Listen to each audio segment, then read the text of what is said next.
I think, more innovative.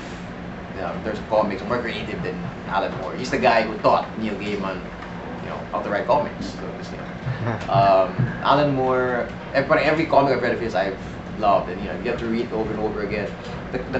From what I learned from Alan Moore, is about complexity, it's about symbolism, visual symbolism. Especially Watchmen, for example. In Watchmen, every single panel, every single object that's there is there for a reason. Like if there's a background poster in the back, when you read, I read articles about Watchmen, it turns out that the poster symbolizes something or foreshadows something else, or it's connected to something else. So nothing's wasted in everything, even a certain pose, or you have two panels running at the same time and they sort of mirror the meaning of each other. So sometimes some of those backup stories I do in the backup cast, those are sort of my attempts to experiment the way that he does. Find a way that you don't just read it, left, right, up, down. Sometimes maybe you can read them simultaneously. Maybe this panel can mirror this other panel, or even visual symbolism. Like I like to put a lot of visual symbolism to the cast. For example, like one that I placed in that I'm sure a lot of people didn't get, like in issue 11, I had Seth telling Will that the way you are, I know you move heaven and earth if someone asks you to do something.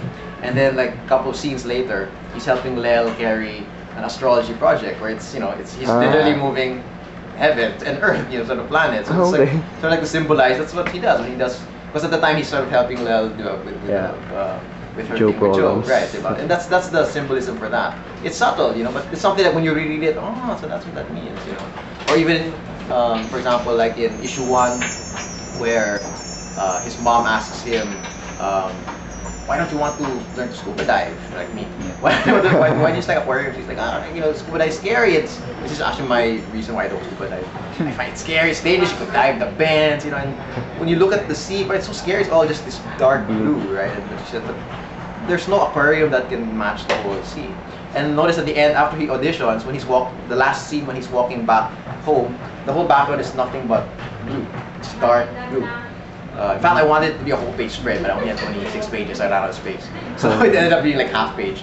But that whole dark blue, I even told Stephen, the artist, and Ludwig, the colorist, try not to put anything. I don't even want to see buildings that much. Just make it blue because it's supposed to symbolize that blue of him walking after the audition is like him jumping into the ocean. The thing that he was afraid to do is the entering a bigger world. So that kind of visual symbolism. You don't. Many people will just like out and out say their symbolisms. It's very literal. It just works on one level. From Alan Moore, one thing I learned is that in comics, because it's a visual medium, you have text and you have pictures. There's a way to use that to create another level. So when people reread the story, they go, hey, they get something new. So Alan Moore is the one for me. That's the inspiration who taught me those kinds of techniques. Aside from that, outside of comics, from film, I guess my inspirations are Cameron Crowe. I love Cameron Crowe's work. He knows how to really capture human relationships in a unique way, to bend cliches. In fact, I think the closest thing people ask me, what's cast line? I'd say, you watch Almost Famous. That's the closest thing to cast, because it's structured the same way. There's a geeky lead character boy, hot rocker guy with that girl sort of that they both like. In the same time, Cameron Crowe, it's also semi-autobiographical because he also used to write. He was in the same situation where he was a young kid writing for Rolling Stone magazine. He took two separate events, mushed it together into that movie, and a lot of the experiences were stuff that really happened to him, but he still fictionalized it.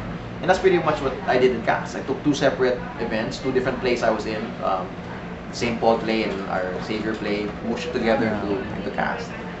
So the way he handles dialogue situation, that's a big inspiration to me.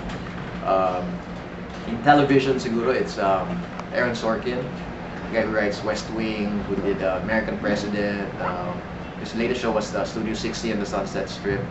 Aaron Sorkin, if you watch his shows, what he's known for is dialogue. He's very, very talkative. If you read his scripts, are all, in fact, actors when they read an Aaron Sorkin script, they have to learn to speak really fast because it's a lot of dialogue, and you only have like 30 minutes, so they learn to talk really, really fast to say, and they learn, and while they're talking, they do what they call a walk and talk. They're talking while they're walking. So it's really fast paced, but it's very character centric, and at the same time, he really loves dialogue. He doesn't, there's no dialogue that's just to say something. It has to be witty dialogue that's said artfully. And that's why if you look at me and Albert always fight about that, because he's my editor, always saying, compress it, make it shorter, and me like, no, so I like the dialogue, and just like a theater where, a lot of the wit comes from the dialogue. I like to play around with the dialogue to make sure when they say something, you can tell, even if I cover the image, you know who's talking. You can tell if it's Monch, you can tell if it's Cez or Janina. And it's not just say something, you have to say it in a witty way or a funny way. It's not just typical comic na the punchline comes at the end of the page or the end of the story. You have to have witty sayings almost every panel, because I only have 6 panels per page in 26 pages. So Aaron Sorkin is that for me, learning how to write witty dialogue and to develop characters through dialogue.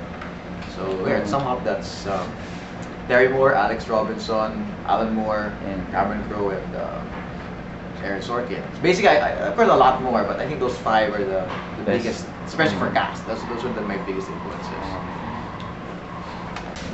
Have you ever helped any charities with your work? I mean, any charities with our work? Yeah. Well, like last year, we gave the way we help is usually through workshops.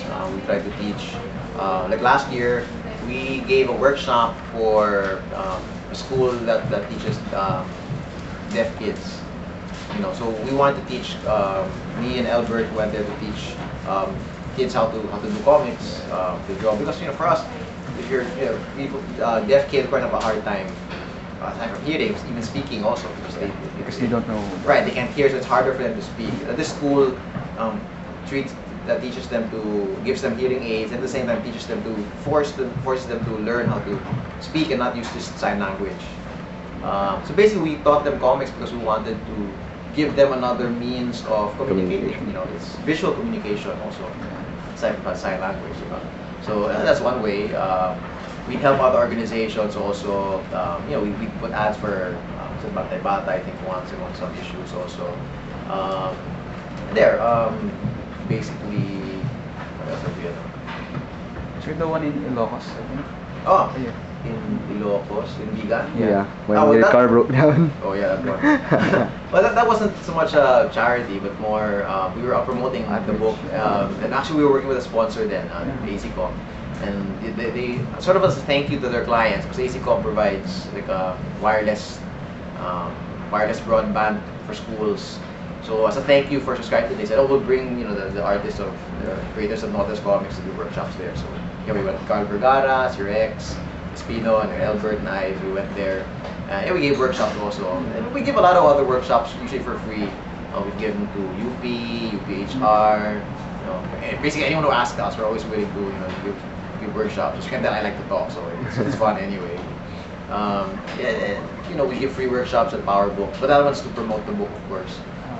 So I don't see those as charity, because it's actually us. It's kind of self-serving. We're trying to promote our work.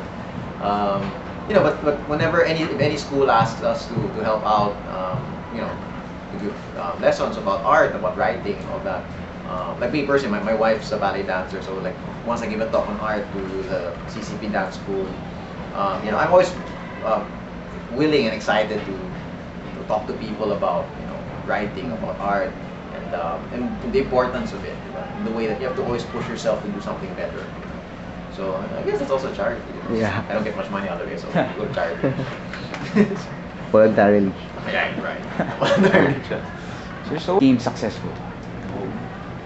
First, am I successful? Yeah. What did I feel like? Well, of course, success. Well, am I financially successful? Yeah. In general. We're getting along. We're actually it could be a lot better. In fact, one thing I'm going to announce is that 12 is actually we're going to stop. We're going to temporarily end cast at issue 12 for a while. Because I have a lot of other projects coming up. Although I still will have some cast-related projects, especially with Arnold, maybe this year. But since I put off 12 for like almost a year already, so I figured it's not fair to make people keep waiting. So I'm gonna kind of stop it there first. Even though I originally wanted it to end at around 18.